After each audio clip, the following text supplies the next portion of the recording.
A very good evening and welcome to this edition of the Fourth Estate. Charles Mwangu Shampagi, and tonight we have a very special edition. We have two powerful and influential leaders in this country joining us to discuss Uganda's participation and contestation to lead the African Union Commission. You might already be aware that Uganda has fronted former Vice President Dr. Specioza Wandira Kazibwe to take charge of the African Union Commission, taking over from Nkosazana Dlamini Zuma of South Africa, who will be retiring soon. But the race is tight, because we already know that there is a candidate from Botswana and another candidate from Equatorial Guinea, I think. There is also talk that the former Tanzanian president, Jakaya Mrisho Kikwete, is interested in the seat. Let me introduce. With me tonight, let me start with my colleague, Onafiire Ekomoloit, Corporate Affairs Director, Nile Breweries, S.A.B. Miller. Always a pleasure to be with you. Good evening, Charles, and good evening, viewers. And nice to be with my former senior colleagues in Parliament. In Parliament and in the corridors of power. Let me also introduce the Honorable Kahinda Otafiire. He's Minister for Justice and Constitutional Affairs. Very nice to have you, sir. Good evening, viewers. We haven't had you on this show before, so we're happy to have you. I don't think so. Yes, I'm sure we haven't. And we also have the Honorable Cecilia Ogwal. She is the former Chief Whip. She represents Dokolo District in Parliament on the Forum for Democratic Change ticket, and she's now a parliamentary commissioner. Very nice to have you, Cecilia. Thank you. Good evening. The two members of Parliament are also special envoys in the campaign to promote the candidature of Dr. Specioza Wandira Kazibwe for the AU Commission. Let me start with a very basic a very basic question to the both of you. Why is it important that we should be spending time as a country? You have a member of the Forum for Democratic Change and a member of the National Resistance Movement fighting to promote the candidature of Dr. Kazibwe to lead the AU Commission.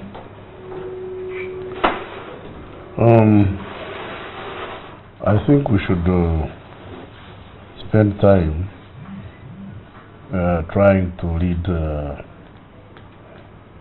the AU Commission because of our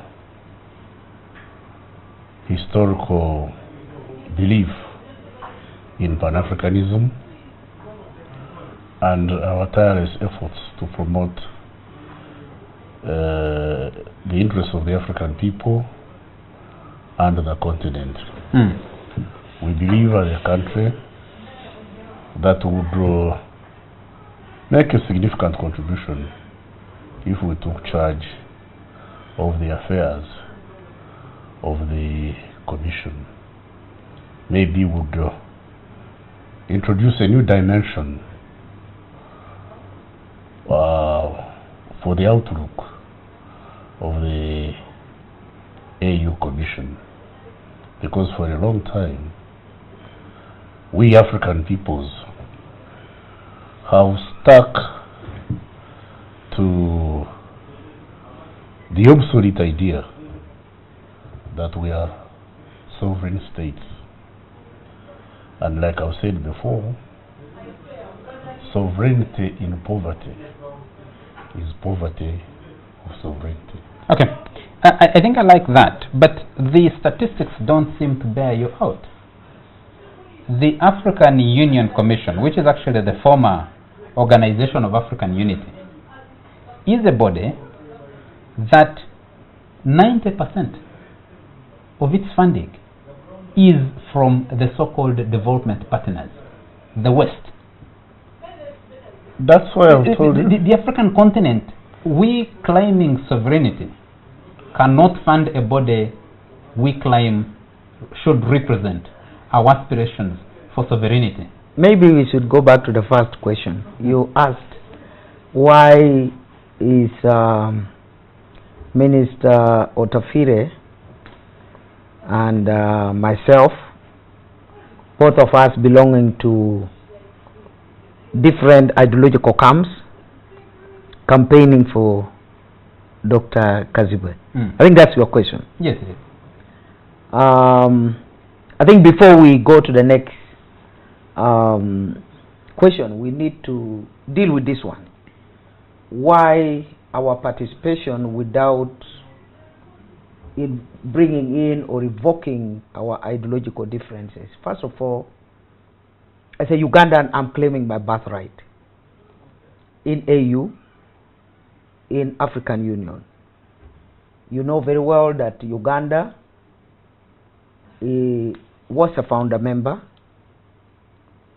and you know my origin is in Uganda People's Congress, and I'm very proud to have grown in the cadreship and in the leadership of that party, and also having been a member of Pan-African Parliament, I was able to see the signature of my political father, the late Dr. Milton Obote.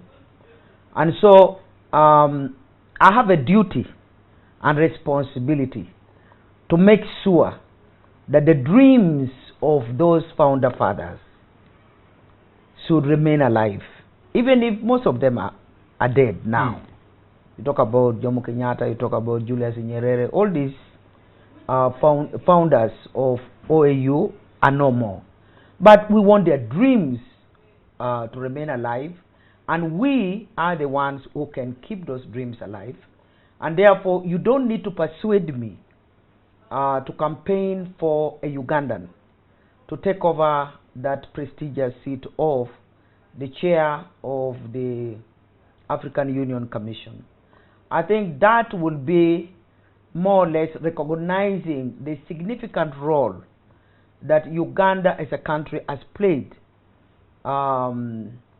first of all, in establishing the Organization of African Unity, and also in proving to the continent that we are not just a mere member of AU.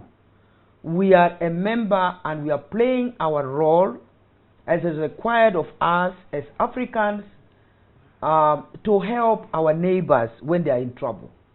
You know very well the role that Uganda has played in stabilizing the region in many aspects. We are just pulling out of Somalia.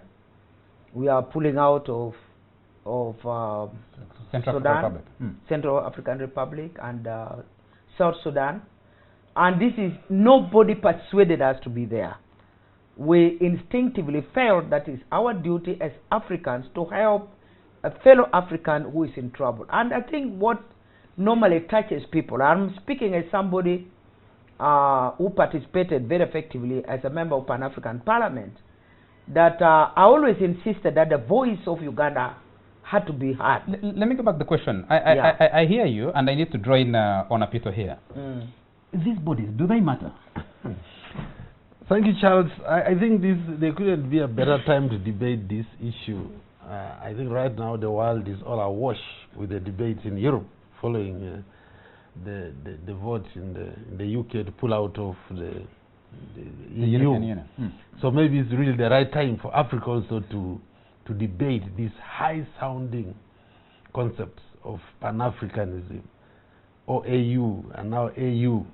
I think for me the right question to ask, as we tell Ugandans that government is rallying behind Dr. Kazibwe and is even going to spend some money, what has the AU done for Ugandans since it was changed from OAU to AU? I mean, this must be explained to the people.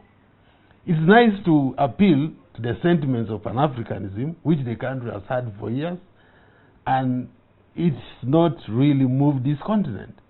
And I think the British, who voted to get out of Europe, who are asking this kind of questions. It's nice to be in Europe, it's nice to have all these concepts, but when it comes to the nitty-gritty, and in Africa it's really when it comes to bread and butter, how much has the AU done to address the economic crisis in Africa? And if we put Dr. Kazibwe there, is she going to change anything? Or it's going to be another person having a nice position, which is her right, and we all want such juicy jobs. But these are the questions to answer. And it's good to have senior ministers here, or members of parliament, experience. How has the AU helped Uganda? Let's straight back to it looks like Uganda has helped the AU more than the AU has helped Uganda. You see, I'm glad Mr. Napito has brought this comparison between Africa and Europe. What Mr. Napito has not, or probably has left unsaid, is that the contingent exigencies of Europe are not similar to the situation in Africa. The Europeans are quarreling about sharing wealth. Mm-hmm. For us, we are struggling to create wealth. The Europeans are imperialists in that they draw their resources from the developing countries. For us, we are trying to extricate ourselves and our economies from foreign domination. And we can't do it alone as a country, as Uganda. It is only the combined strength of the African peoples, singleness of purpose, that will extricate our economies from the domination of foreign economies and liberate ourselves from that the domination and the economies of extraction and distribution, and then create something about which to follow. Let's talk about that in terms of fact. The African Union and its predecessor, the Organization of African Unity, started 50 years ago in 1963, or 1963? Yes, yes, that's right. 1963, yes. And it existed for a whole 50 years. Yeah, but Britain, and today, Britain has been Britain for the last 600 years. Fine. So the question is, you can't compare the two. Over the last so many years, let me go back to the statistic I provided earlier. 90% of the AU budget is funded by so-called development partners. The towers, the beautiful towers in Addis Ababa, in which the AU sits where Dr. Kazibwe, if she takes the presidency, will be sitting, donated by China. Really, for a resource-rich continent, for people, a Pan-Africanist like yourself, she's been to the Pan-African Parliament and was there, was talking about the time this was founded by the founding fathers. Up to this day, we can't even fund our budget. We can't even, what are we talking about? That's exactly what I'm talking about. That's exactly what I'm talking about. What I'm saying is that we've been flagging around sovereignty, but our sovereignty is being in poverty. Sovereignty in poverty is poverty of sovereignty. That's why we don't fund our budgets. Because we belong to the neocolonial producers of raw materials, market for developed North America, Western Europe, and Japan.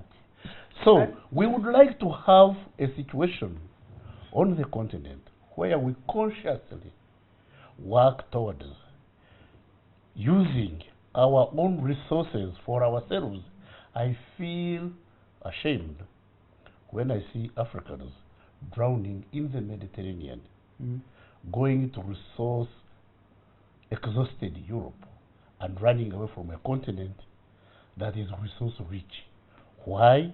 Because our body politic, because our politics have not turned these abundant resources into welfare for our people. That's why I'm asking, how is the AU specifically going to address this beyond? We are still talking about integration. So it's going to continue to be we are still talking about integration, which we have not achieved. You see, perception and ideological redefinement takes time. It takes time. That's why over 50 years we've not been able to achieve, to live the dreams of Kwame Nkrumah. I think, moderator. Yes. Let's talk about basics. If you are an African and you have lived in this continent for the last 50 years, and you have not seen the crisis which has been addressed by OAU, then truly you are not an African. Let's be sincere about this. I have because been, no, I mean, I have been waiting about this, yes, because I have been waiting for a very statement. Well, yes. let's address this issue squarely. let's deal with basics. Because we know that we are a product of colonialism. There is nothing which pains me as an African than to learn about the story of balkanization of Africa. How Africa is chopped up and put on sale. And then, you know, suddenly I become a slave, I change my identity, and I'm sold for money. We have been able to liberate Africa. We have been able to give national identity to so many Africans who have been in slavery under colonialism. And you know, look, unless you have that spirit, you dress yourself with that spirit of an African, you never feel the pain. Because you don't have to wait until it has pinched you hard, then you can wake up and say, I should have participated. You know very well that Ugandan was one of the colonial countries, you know very well, protectorate. You know, the East African countries, we are no more. We have been able to get our identity, but there are challenges of that new identity. And that's what we are addressing now. So Africa has that's why I want let's deal with the fundamentals. Yes, the fundamentals are, we have been able to deliver independence to the majority of the countries in the continent of Africa. That's fundamental. So whether it is we Dr. cannot Kazibwe or someone advance else, forward. We cannot advance forward unless we have that foundation. And I think, as an African, I'm proud that today we have 54 countries which are colonial free. They have now the freedom to govern themselves. They have freedom to define their own destiny. That is our dream number one achieved. So for you to forget that, then you'll never be able to move forward. I think on a bigger picture this for us. You are assuming that everyone agrees with your concept of independence. You don't have to agree with my concept. You don't have to agree with my. You don't have to agree with my concept. That's fine. You have to agree. So you have to, but you know that Uganda was who don't agree that the AU or the OE has achieved much, because what you are saying is an achievement. No, brother Onapito. No, but let me first say. Yes, please. You say, Honorable, that Africans are drowning in the Mediterranean, running away from an independent continent. Resource rich. So why are they running from something so good, independence, trying to run to the colonialists, you see, the imperialists? Let me tell you, Onapito, you live in Uganda. Let me give you the simplest, which happens every day on the streets in Kampala here. You have a child who is seeing a neighbor eating chicken. This is Onapito, who is his father. He is a wealthy man, he's a farmer, but he cannot afford. Okay? The basic desire of this child is to have meat on the table, have chicken on the table. But the father hasn't reached the level that the neighbor has reached to be able to put chicken and meat on the table. So we have achieved the basic. The basic is that Onapito is a farmer, is able at least to grow some crop for the children. The next thing is, how can I now be able to make some resources for my family, that I'm not only able to build a house, I'm not only able to provide some basic medical facilities, and also be able to educate them, and also now, after I have been able to achieve the most basic for life, I can now put chicken and meat on the table. This is where we are moving. We are now moving towards a country, and let me tell you, there is no continent now that I know of that has resources that can match Africa. Honorable, continent. The speech you just made, yes, was made by Kwame Nkrumah 53 years ago. It was made by Apollo Milton Obote 53 years ago. What has changed? But you forget. Many things. So I'm actually wasting time talking on this media because I've just told you what has changed. I am no longer a subject of the British the concept of government. Independence. I think it's Honorable I moved away from defined there. it for us. I moved away from there. He's the one who defined it for us. Sovereignty. We are independent politically, but we have not extricated our economies from neo-colonial control, and that's what That's why we need the AU. That's why we need collective effort by African countries to come together and liberate our economies. And economic independence is more intricate than political independence because of globalization. Okay. We are linked to other economies which are stronger than ours. Economies which invest $1 in Africa and take home 10. There is this hemorrhage of resources from the African continent. Now, unless we have a strong AU which will conscientize all its constituent parts into realizing that Africa is bleeding. Okay. So as all our leaders come together, there is convergence of opinion. Because we still have, I'm sorry to say, we still have irrelevant struggles of being Francophone, Anglophone. When Lusophone, I always ask these African leaders, as you know, I'm the chairman of the Global Pan-African Movement. I say, yes, you are Francophone, you are Anglophone, Lusophone. Where is Africaphone? Who are the Africaphone? Until we all become Africaphone, we stop speaking Arabic, we stop speaking English, we stop speaking French, we stop speaking Spanish. We all speak one language, Africa. We all think as Africans and pull together our resources, extricate our economies from neo-colonial control and domination, and turn these resources into welfare for our people. We need to examine practically what you, the leaders, are actually doing to be able to understand whether it is Dlamini Zuma or Specioza Kazibwe or Pelenomi Venson Moitoi or Agapito Mba from Equatorial Guinea, whether it is any of them, whether they can actually reach those aspirations, because beyond talk, what practically is going on. And we'll look at some more numbers when we come out of a short commercial break. You're still watching The Fourth Estate, and tonight we have the Honorable Cecilia Ogwal. She represents Dokolo District in Parliament, in the 10th Parliament. She is a parliamentary commissioner and a member of the Forum for Democratic Change. We also have the Honorable Kahinda Otafiire. He is the chairman of the Global Pan-African Movement. Is he chairman or president? Yes, chairman. Chairman, Global Pan-African Movement, and Minister of Justice and Constitutional Affairs. We're also trying to ask this question: our candidature, Uganda's candidature, through Specioza Wandira Kazibwe, to head the African Union Commission and Uganda's foreign image, foreign standing, especially on the African continent. What does this mean?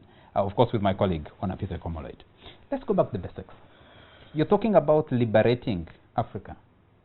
You're talking about lifting this Africa, which is resource-rich, but actually drowning in poverty, as we see the images coming out of the Mediterranean Sea. I've actually been waiting to hear a robust debate at that headquarters in Addis Ababa of that crisis on the Mediterranean Sea. I haven't had a discussion about it. And let me go back to the question I asked. Whether it is Kazibwe, or it is Agapito Mba, or it is Pelonomi Venson Moitoi, or Dlamini Zuma, who's just ending her term, she has an opportunity to have another term, but she's quitting after one term. What difference do they make? Honorable Ogwal, what difference do they make? Well, I think we have to measure the level of commitment. We are saying, as Ugandans, we are saying we have a candidate and we consider that candidate to be the best. We have a candidate and we know that what is lacking in the continent at the moment is the spirit of commitment. And Uganda doesn't have to emphasize the level of its commitment to the continent of Africa. And so we are saying, since you have trusted us and you have seen us, how we have proved to the continent that we are committed to ensure that we make a better Africa in terms of security. we as Ugandans, now that we have been able together to achieve some kind of stability in the continent, although there are still ripples and triggers of insecurity and pockets of insecurity still in the continent. But we believe that should not deter us from our move to a greater height in terms of economic development. So this is now our stage. This is now our time to set the stage. And we have this daughter of Uganda who is well prepared for the job. She is a surgeon. She has been exposed in terms of governance. She has been exposed in terms of mobilization of resources. She has been exposed in many aspects of life. And above all, Africa continent as itself has recognized her leadership by even appointing her to be on the panel of the wise. And so that means really we have that resource, that human resource, that we need to harness these resources in Africa in order to divert this development to touch the most hurting areas in our economic development. And when I say the most hurting areas, what am I talking about? You know, the priorities which have been set in the Agenda 2063. Agenda 2063 talks about many burning issues, and there are priorities which have been clustered. And those priorities which are clustered, really, you need a hand like that of Specioza Kazibwe, who you are not going to take to a lecture room to lecture to her what to do, or who is not going to depend on the technocrats to guide her on the policies of what to do. Much as she will be guided by technocrats, there's no doubt about that. But she has a vision. She knows where she can drive this continent, where she has taken it and where she can drive it. And she knows it. And she has defined it very well. She's academically prepared. She is very well exposed. She knows what to do. I think she has been able, wherever she has been. You talked about going back to the basics. Yes. I would love to stay with the basics. I would love to stay on the basics. You need a visa as a Ugandan to go to South Africa. Nkosazana Dlamini Zuma has been chair of the African Union Commission. You need a visa. Actually, you need to fly to Europe, to Brussels, if you're going to Kinshasa. Kinshasa is our neighbor. It borders his constituency. DR Congo is a neighbor. Hold it a moment. No, I'm going to stop. No, you have to moderate this for the viewers to understand what we are discussing. No, we are discussing now. You are moved to connectivity. No, connectivity. The difficulty of connectivity within Africa. But you are jumping the queue. No, you cannot talk about buying a motorcycle before you have bought a bicycle. Can I build my point? Yeah, okay. Can I build my point? Okay, I give you time. There is an American pastor who angers a lot of black people. He says, this continent, black people, what's wrong with us? We never built a railway to be able to connect on the continent amongst ourselves. We never built an aeroplane to fly over the waters and go to other continents. We never built a steamship that could navigate major waters. And we're here talking about a very qualified Ugandan lady who can turn around this African continent. You need to fly to Brussels, then you go to Kinshasa. You need a visa to go to more than half of this of the countries on this continent. And the African Union has been there for since 1963. Charles, and if I may add, I don't doubt that Dr. Spe, as we call her, has what it takes to be chair of AU. I'm sure there are a lot of people who perhaps couldn't be as well qualified as she's who have done it. But look, whom does she report to ultimately? She reports the heads of state. And there are many people who believe, and rightly so, that this is a club of, many of them are rogue elements. Do they really share her vision to move this continent forward? Or there are people who are trapped in their own personal rivalries? Excuse me, can you justify that statement? Because you have made a fundamental statement that many of the heads of states are wrong elements. No, I'm saying rogue. Rogue, yes. Rogue means wrong. But in simple language, if you say rogue, a Ugandan who is watching us will Please. wonder what word we have used. So it's a wrong elements because we understand what the wrong elements is. But not wrong we all live in elements. Africa. Yes. There are a number of head of states. Yes. whose So presidents now, have let's been make elected. a point. Okay, who are these wrong elements? Who are these wrong elements? I want to know. Yes. You may not approve of the performance of some of the governments on the continent. But these governments occupy space on the continent. And for as long as they are in charge of that part of their territories, we must work with them. Albeit, try to make them see our point of view. If there were no sinners, there would be no Jesus. If there were no sinners, there would be no Jesus. Then, because there would be no need for salvation. Because we don't look at Africa from the same glasses. Our commitment to African patriotism is at various degrees. It is only through people like Spey who share our vision, the vision of our Pan-African patriotism, that can inculcate in our neighbors and those who are not as committed patriots as we are, to make them see the point we are trying to emphasize, which is sovereignty in poverty is poverty or sovereignty. Until African governments realize that we must run while everybody else is walking, that we must liberate ourselves economically, that nobody in this world owes us a living, and that as the African people,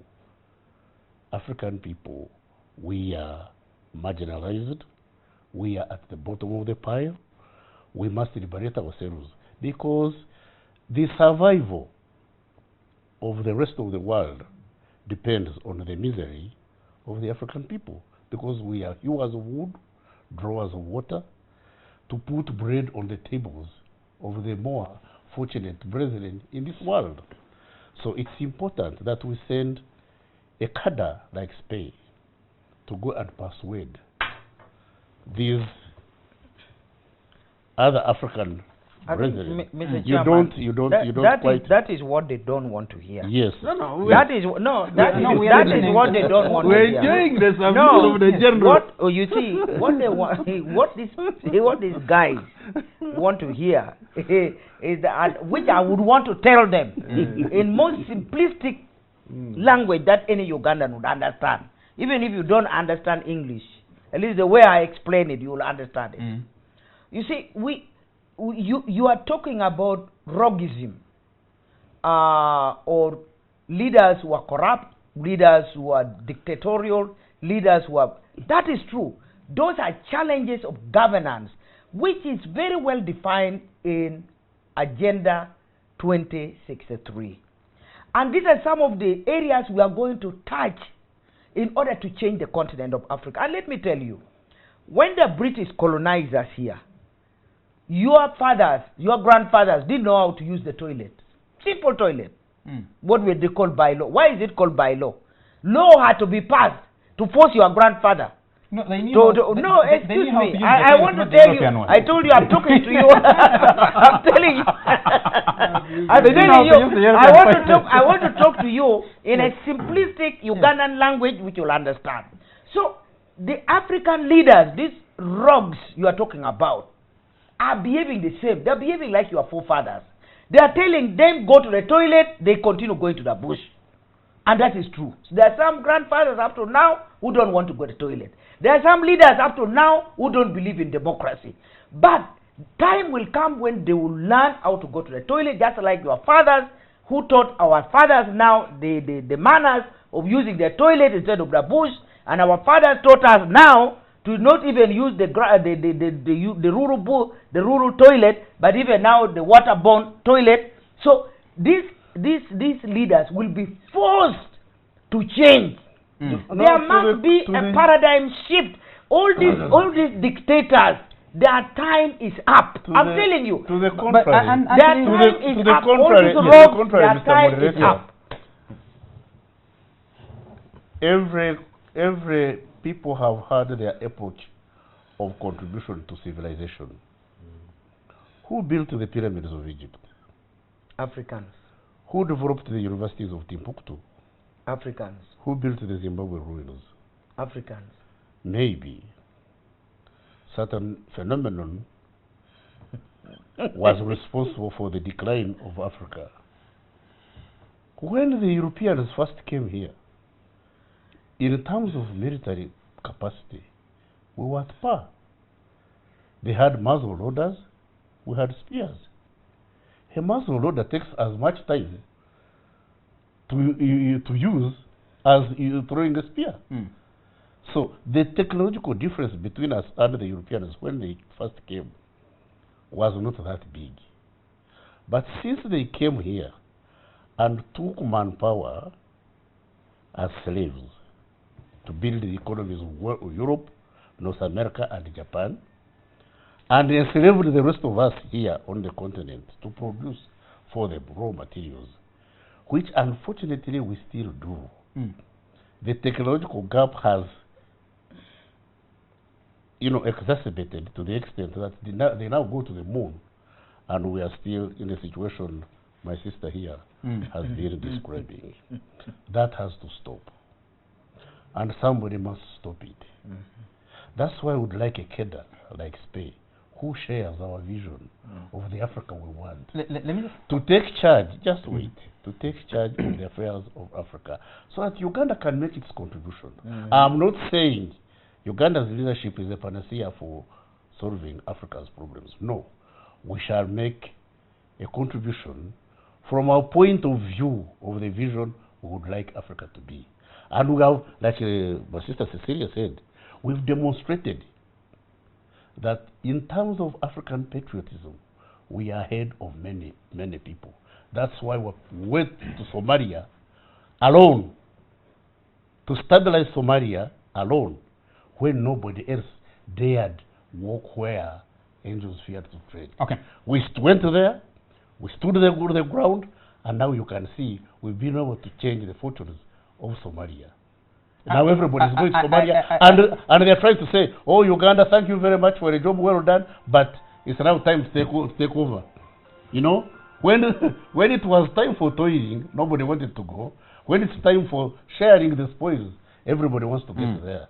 But we've demonstrated that for no gain, we are prepared to take sacrifice for purposes, the sake of Africa. Like the late Nyerere did.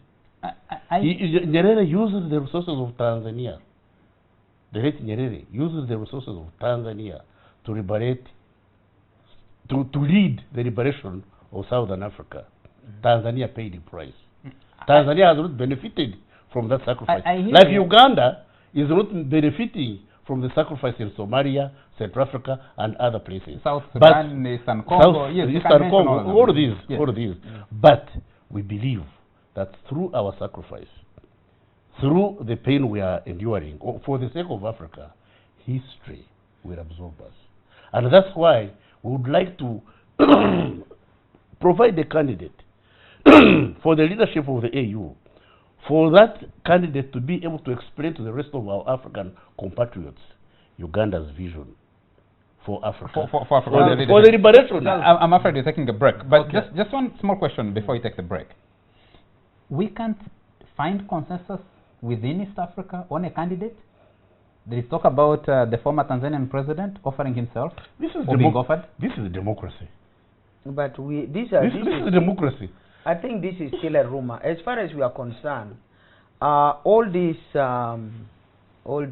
global and regional blocks that we belong to, they are governed by rules, and we have to play by rules. And I think, according to the rules, by March, applications should have already reached the headquarters, and the screening of the applications were done in May, and now the candidates have been vetted, and they are going around to look for the votes. We cannot change the rules in order to accommodate other people. That is not allowed. We all play by the rules. And I think Uganda has played by the rules. Uganda has been able to present a candidate. If Tanzania had a candidate, Tanzania should have followed the rules. And we would have looked at the two candidates and said, who do we sell? I mean, first of all, work on our own in-house cleaning and say, who is better than the other? It's still a rumor, but things start like rumors. Yeah, it's a rumor, but I don't think, and it's not only that. These are diversionary. We are already hearing that even the outgoing president wants to come back on the race, and I still believe these are just diversionary stories. I think we have to be focused. We as Ugandans, we know that we have followed the rules. Candidates have been vetted, and there are 3 candidates.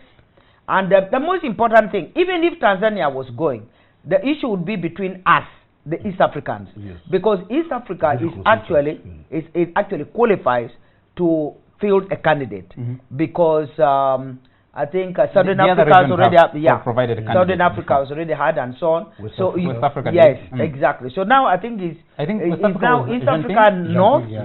Yes.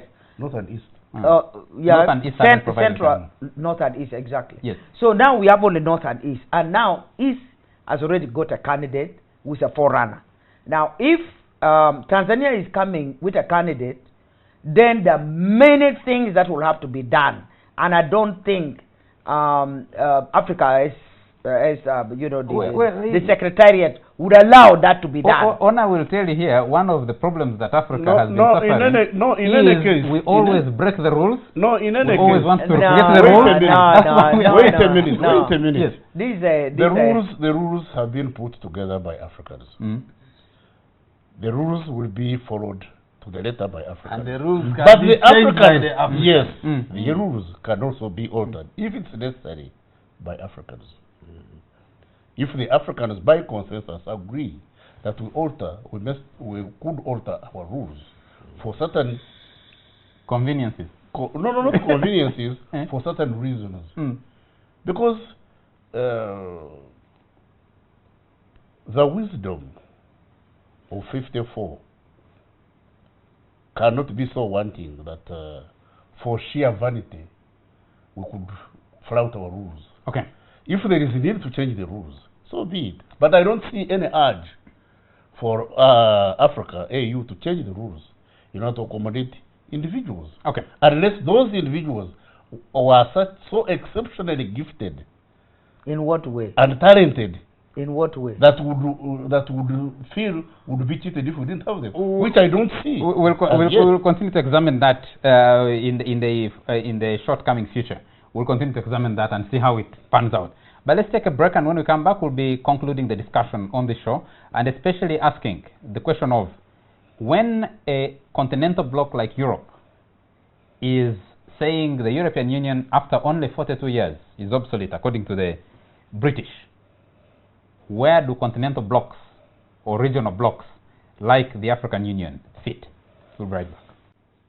Welcome back to this last segment of the Fourth Estate, and we're discussing Uganda's candidature through Dr. Specioza Wandira Kazibwe to chair the African Union Commission, and Uganda's standing on the international, its international image generally, and whether we are not actually trying to just banish what Onafiire kind of hinted on earlier, that Uganda today, since the February 18th elections, our international standing hasn't been that good.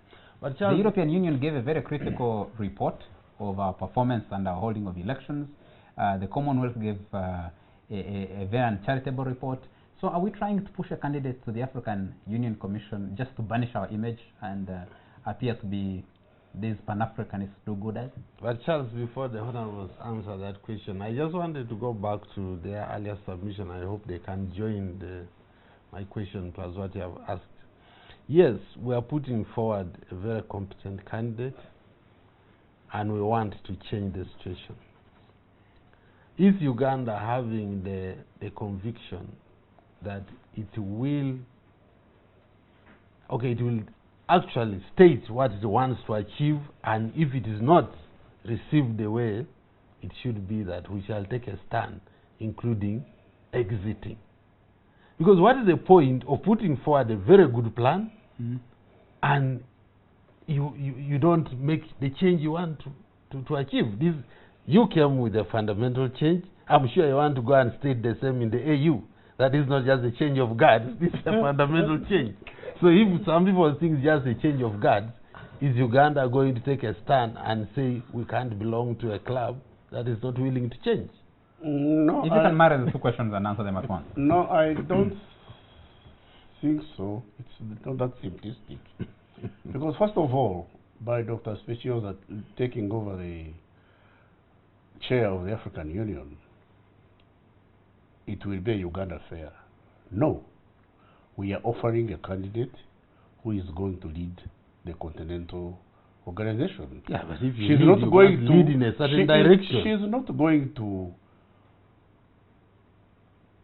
espouse a Uganda agenda, because there is no Uganda agenda for the AU. But that is very sad. Having been raised in a certain milieu politically, she will have the vision of, and I have been very careful to say, of the African patriots, a vision of African patriotism.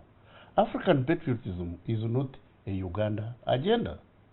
It's an ideological conviction of certain individuals, of African patriots, who would like to see this vision achieved by the African continent. But if we have no position, then why even bother to lead? We could just go along with the existing patriotism. What as do you you call mean it. we don't have a position? Yeah, because the general We says have that a position. Uganda has no position. We so have we a shall just go along. No, I think you misunderstand me. Okay, let me understand You don't you get better. me correctly. I am saying Dr. Spe is not going to propagate a Uganda agenda, because she's going to propagate a continental agenda. A continental agenda. But she is from a visionary background, a background of African patriotism. And But I think let me help the minister. Yes. I think as Ugandans, it's true we have our challenges here in this country. We have our challenges, the image of our police, the profile of our democracy. Definitely not good. It's not good at all. That is our internal problem. But let us separate continental issues from local issues. And what we are discussing now are matters that affect our role as a country in playing our continental role. We are not talking about indigenous Ugandan local issues. Because if you are going to talk about indigenous Ugandan local issues, I will not be sitting with him. I will be quarreling with him. Why my leader is still being locked up and is here as Minister of Uganda sitting to talk to me? What? He's a Minister of Justice. Yes, and I would want to tell him. I would want to tell him, before I can share a platform with you, you must release my leader. That would be the language. But I'm saying, let me tolerate his smell. But let's discuss issues that will bring all of us as Africans on board. And we are saying we have in Uganda, fortunately, that yes it is. People have asked, even the Bible says, can anything good come out of Bethlehem? People can say, can a good candidate come out of Uganda? We are saying yes. We have profiled a very good candidate. And we know that if that candidate is put at a continental level, she will perform. They say charity begins at home. If charity it's not charity at home. Exactly. No. But let's separate. How can Onapito, please, as Ugandans are the stakeholders in this issue. As Ugandans, I would if want... If you have no direct let benefit, me tell you, why should you say that? No, as Ugandans, we must learn to speak with one voice on matters that bind us together with other members of the AU. Because if within, internally here, we are going to split our views and opinion and so on, then how can we go to the continental stage and say Uganda has the best candidate? So first of all, I'm appealing to you journalists to be able to teach us to speak in one voice, be able to to scrutinize your facts before you put them on the social media, because you are actually also being diversionary. You are I hear you, but if we are going to the table, we must go with clean hands. We must go to the table with clean hands. Exactly. Agree. We must go to the table with clean hands, but you must also know that Saul became Paul.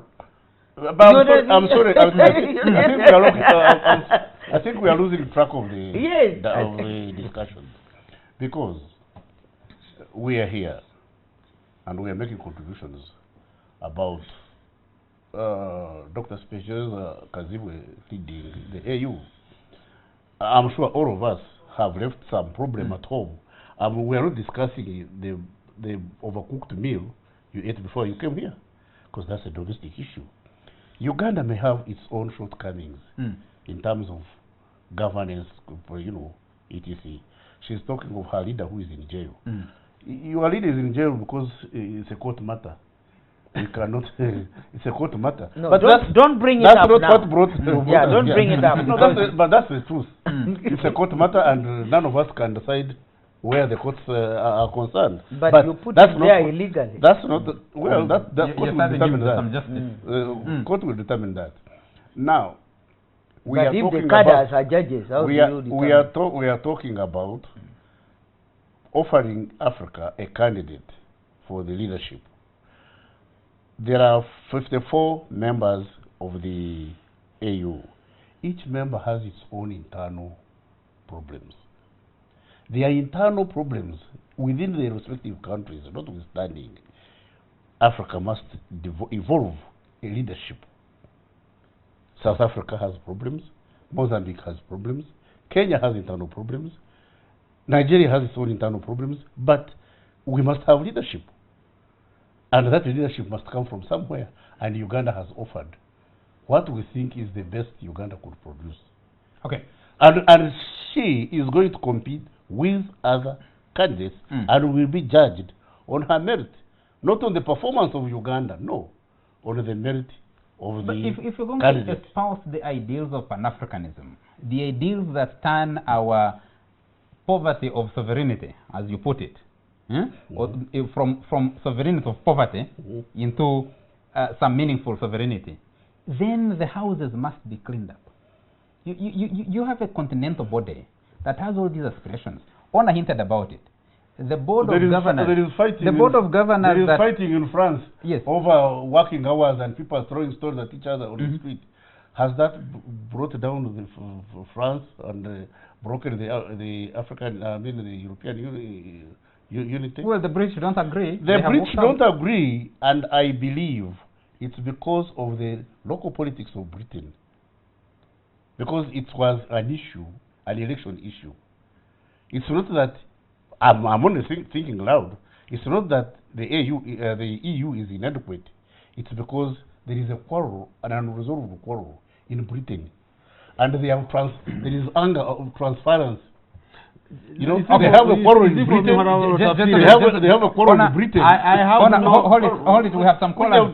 Which have transferred to Europe. We have some callers online that I need to pick up. But just before I pick them up, from our last show, last Sunday, one of our viewers gave the opinion of the show and published a letter in both the Daily Monitor and in the Observer newspaper. One, I need to thank the author of that letter. Whoever it was, he or she was very critical of the show. Said we spoiled a very good guest in the Chief of Defense Forces who was a guest last Sunday, but fell short of telling us exactly what we should have asked. Because she was criticizing us, he or she was criticizing us for not doing adequate research. But we appreciate the feedback that you give us. So let's pick some callers, a few callers, and then we'll be able to conclude this show. Hello? Hello. Yes, sir? Have I called in TV? Pardon? Have I called in TV? Yes, you have. Are you watching the show? Tell us your name and where you're calling from. This is Secretary. I'm calling from Uganda. Yes, from Uganda. Keep your question or comment brief. Yeah, my comment is same about the candidature of Spain. I want these people to refer to the previous candidature of Sam Kutesa when he became president of Uganda. How did Uganda benefit in that? Thank you. Thank you very much. I think that's a very precise question. Can we pick another caller? Hello? Hello?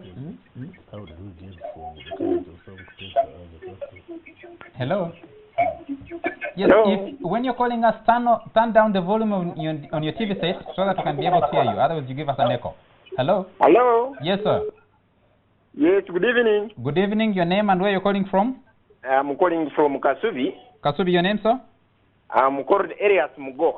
Yes, Elias. I want to first thank the moderators and the guests. But I think on the issue of African Union, we are sending a wrong path. Yes. Why do you think so? Yeah, she has been involved in many scandals, so the name is not good. Okay. Okay. Okay, thank you. Do we have another call online? Hello? Hello? Hello. Yes, please. Yes, Mr. Moderator, thank you very much for the program, and I salute General Kahinda Otafiire and Mama Cecilia Ogwal in there and Mr. Otapiire. I think that given that Uganda is young in its democracy, I think we were not supposed to front a candidate. I don't concur with the General Kahinda Otafiire saying that we have problems and countries have their own problems. We must settle what is disturbing us at home, and then we give as an example to the leadership of AU. But if we have confusion here, I wouldn't love that going into the African Union. But since this is our nationality, then we should front a candidate. We have no problem. But Mr. Oda should insist on correcting what is happening home before we present a very good leader to give an example. Thank you. Thank you very much. Can you pick another caller? Hello? Hello? Hello? Yes, turn down your TV set, the volume of your TV set. Yes, hello? Hello? Yes, we can hear you, but turn down the volume on your TV set. Hello? Let's pick another caller because that one I don't think is hearing us. Hello?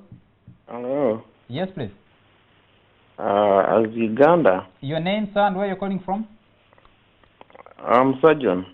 Yes, please. Calling from Kampala. Yes, please. As Uganda, we need to send what we have home. You cannot give what you don't want, what you don't have. Thank you. Okay. Let's pick another caller. I think that's quite cryptic. Hello? Hello? Yes, sir. My name is Isaac. Yes, Isaac? Yes, Isaac. Yes, Isaac. Go ahead and make your comment, ask your question. Okay. I would like to appreciate Mama Cecilia Ogwal. She's really good. And that is the example we should have of a leader. And then secondly, I am disappointed with Charles, the kind of journalists we're having. Yes. You seem to be just agents of opposition. You don't have facts on the ground and always opposing everything. I'm really disappointed. Like, otherwise, give an example. Thanks a lot. Can you give an example, Isaac? I think you should also not just throw statements without backing them up with kind of moderation you're doing, I've watched many of your shows, but in most cases you just always opposing everything. What have I opposed? Especially in this case, I don't see any problem with the Dr. Specioza being a candidate. I haven't said she's the wrong candidate. I didn't say she's the wrong candidate, did I? The way you're portraying it as if Uganda has done a very big mistake to portray a candidate because of our internal democracy issues we're having. But the whole Africa is having problems. So we should accept. Yeah, just like Mr. Otafiire mentioned. So there is no need to say that shouldn't go and front a candidate because we have internal problems. Okay, thank you. Thank you. That's your opinion, which is fine. Do we have another caller? Okay. Let me take a few messages. Nwabin Jose in Kabulari Antonde says, by the way, the notion that Africa depends on donations and so-called aid is a misconception. In fact, we should continue to proudly demand for that so-called aid because this is money that comes from resources plundered from Africa and or repatriated by the so-called investors to the donating countries. And he also says, just again says, when we are having a common army for when are we having a common army for Africa as a continent to protect the territorial boundaries of our continent, just in case of an attack by any forces or even suppress internal rebellions in African countries? If such an army is here, then I stand to be corrected. Let me pick a message here from, okay, I think that should be it for now. Let's come back to studio, and there are a few questions here. How did Uganda benefit from Sam Kutesa being president of the United Nations for a year?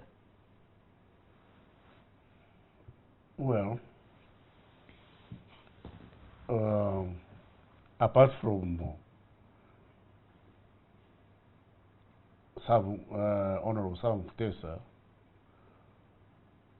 bearing the flag of Uganda and getting Uganda known by many people, Honorable Sam Kutesa was able to expose the African agenda and speak for and on behalf of Africa.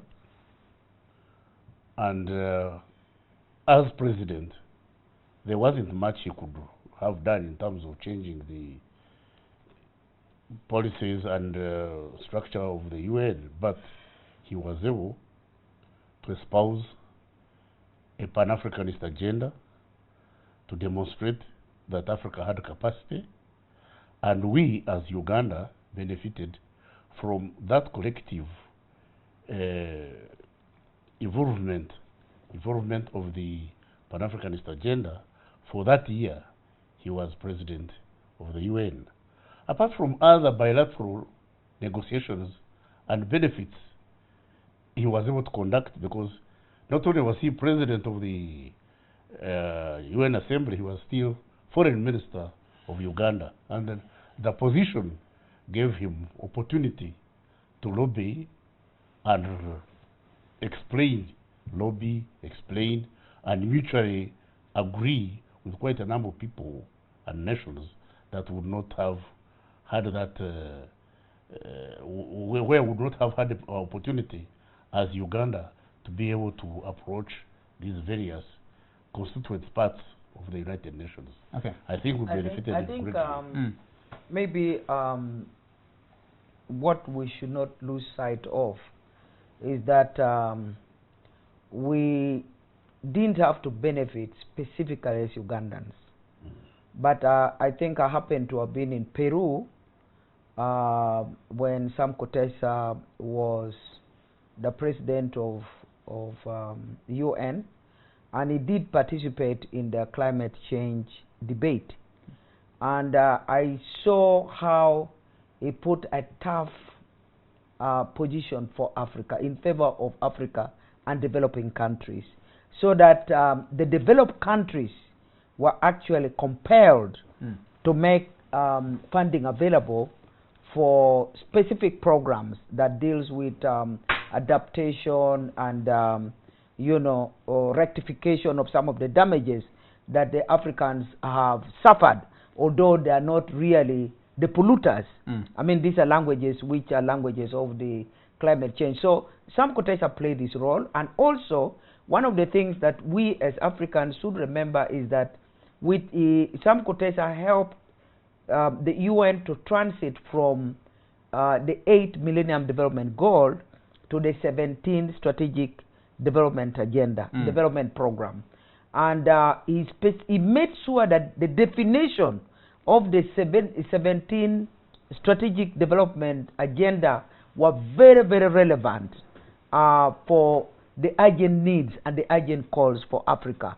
For example, the health issues, the poverty issues, the gender issues, the unemployment among the youth issues. There were so many issues which specifically deal with African urgent priorities, which I believe Sam Kutesa, as also our Minister of Foreign Affairs then, was able to expound and made sure his influence was felt in redefining the 17 strategic development I think program. If I could just add something.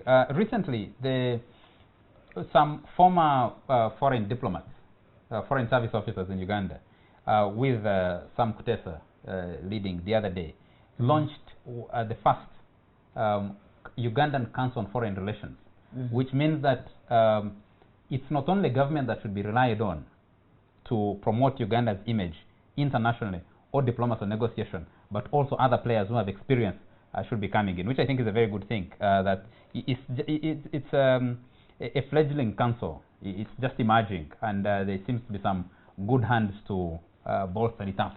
It seems to work elsewhere. There was a caller who, of course, perhaps implied you and I, who are journalists, that were just critical. And I think this is where the problem for Africa lies, even as we hope that our candidate goes through. That was Isaac. There is too much what is now popularly called political correctness and platitudes, sloganeering. And I think really if Uganda gets this chairmanship or chairperson position, there is need for us as a country, even if it's an African agenda, to say that we must be serious about where the continent is going. And I think that's the crisis for Africa. No, and people are criticizing the British that they are taking hasty decisions, they are going to regret. The problem is there is too much platitudes and political correctness. We all want to appear to be speaking international language, speaking the right things, instead of actually saying the continent is in a ditch and we need to change direction. We need to change direction. Isaac represents quite a number of people who have been watching this program. And I can only allay their fears by saying it is only by the moderator being critical that directs debate in a more balanced form. In fact, I have benefited in this particular program in some of the critical points you have raised. One, because we have to be mindful of the other views. It may not be your view, but it may be the views of other people from the other camp. What are they thinking? What are they thinking about Uganda? So as we market Specioza, we definitely must be mindful of some of the negatives which are going against us, so that we know how to deal with them. So in a way, it may be critical, but in a positive way. And I would want to urge Isaac not to lose heart, because for me, I think I've remained permanently in opposition because I enjoy that kind of different opinion. It's when we deal with differences that Uganda can move forward. But if we all speak the same language, then we are all dictators and we all want to hear the same story, and it's boring. I'm very happy for Isaac's comments and the person who wrote in the Monitor and the Observer. For me, as a host of a show, my pride is in having you, Isaac, and the other person watching the show up to the end. And you said you have been watching the shows for some time, which is a good thing, that in spite of what you perceive as biases, you're still able to come back and watch the show. I think that's a plus for the show, and for me as a host, I feel very proud. Someone asked, Arias from Kasubi said, you have a wrong candidate in Dr. Spey. I think I would say that as a woman, for example, I face campaigns very often, and I've been around in politics for a couple of years. If some of the opponents don't want you, they can say they caught you the other day with another man, and yet you are married. All they want is to run you down. And so you need to have a very understanding husband in order to be able to know that the story this man is telling is to run the candidate down. So also we as Ugandans, really, the issue of the dam. I was in the 6th Parliament when the issue of the dam came up, and you know that there are ministers that were actually censored, including Sam Kutesa, who became the UN president. Now, why are you trying to block this innocent African Ugandan who is a pure Ugandan from Busoga, our own baby, that we are trying to market to the world? Why? Is it because he's a woman? I mean, we have had men there who have done worse things, and they have been sold for prestigious positions in the world. And I think really we Ugandans must be proud that we have been able to profile very, very strong personalities that can stand the pressure of the world. And we should be proud of it. And I want to tell the person who made that comment, the issue of the dam is a localized problem. The issue of maybe divorce or the issue of what, those are localized problems. We cannot take it at the table of, at the continental level. Let's leave it in Uganda here. Let us separate continental serious political issues from the local petty issues, which we can handle at the clan level. Let's have General Otafiire also make a pitch on that. First of all, I don't quite remember what happened with Dr. Spey when she was Minister of Agriculture. Sometimes leaders take responsibility for actions which are not their own. Well, because you happen to be in charge, you need not necessarily have made a mistake, but to error is human. If there was an error in her performance, that error was accepted and regretted, and life goes on. That does not demean or diminish her capacity to make contribution at a higher avenue, because there was a problem with performance at when she was Minister of Agriculture.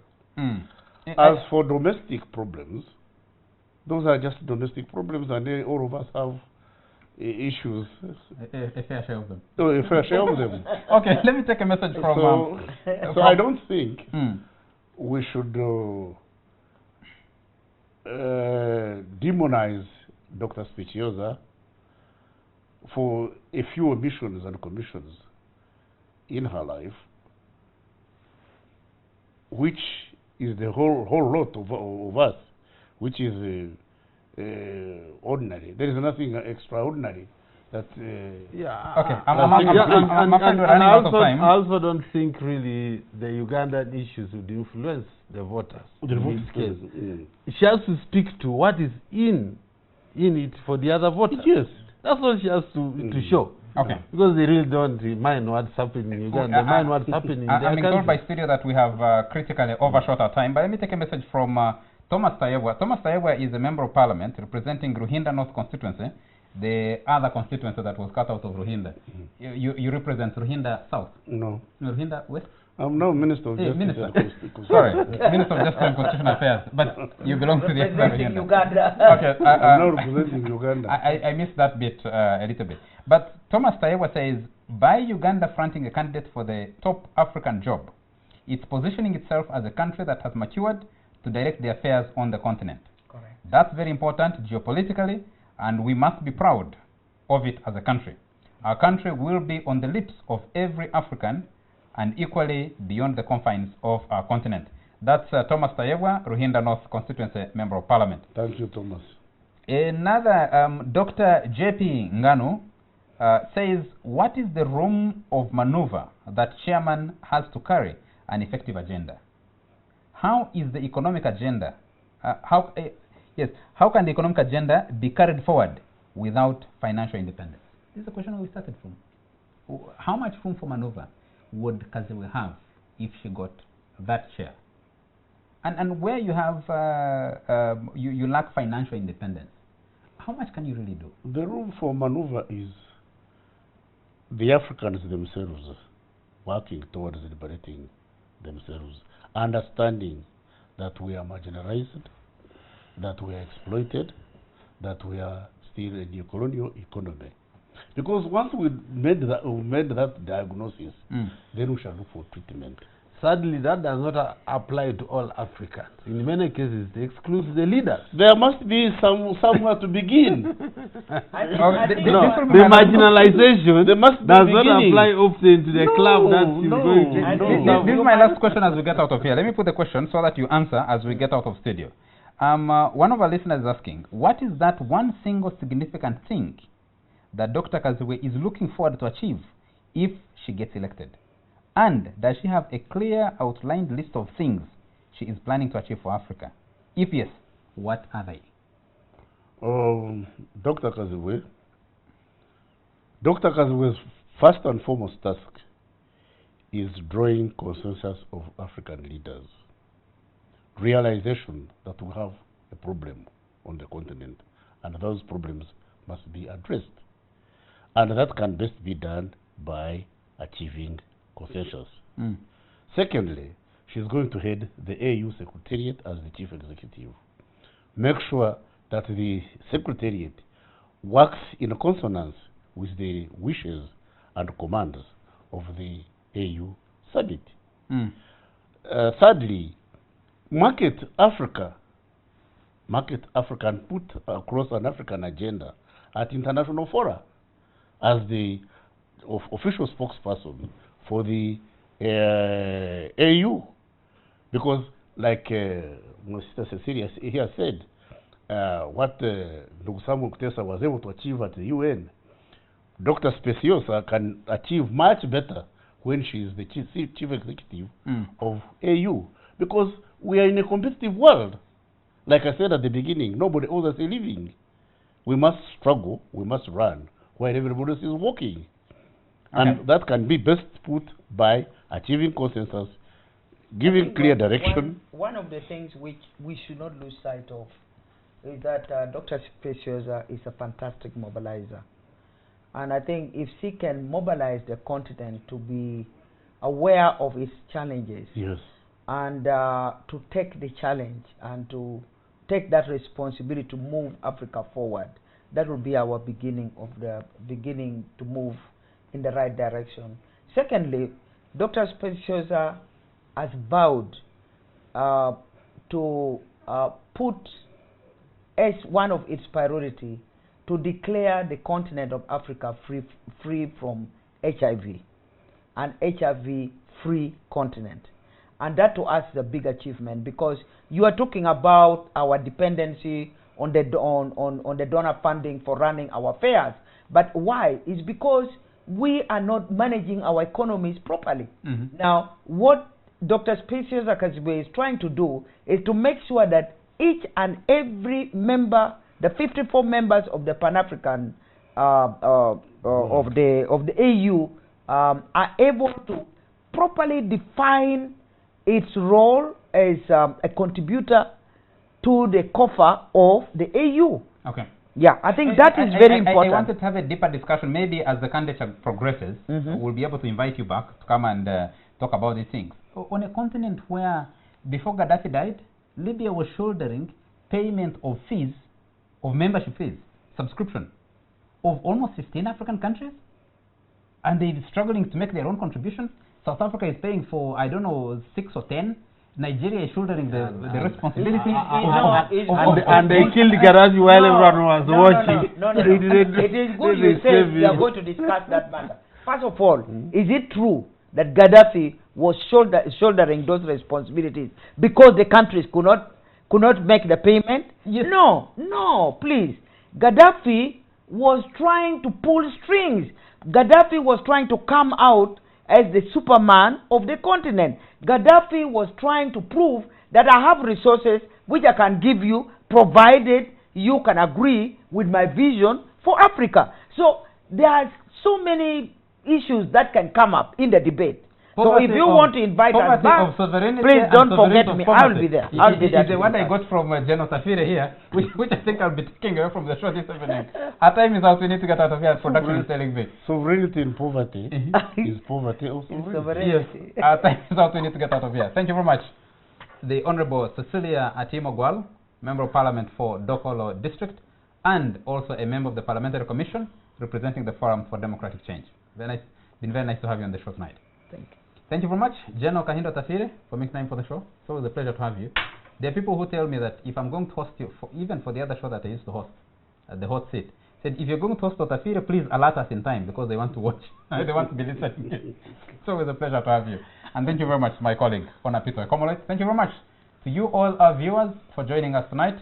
We welcome every opinion, every criticism, because that is what helps make us better. So If you can't call in and tell us what you think, you can send a message on my phone. We'll be able to receive it and respond to it. And for the person who wrote in the newspaper, we appreciate that you're able to share your opinion. I think that's critical. It's what makes us better all the time. From me, it's a good night.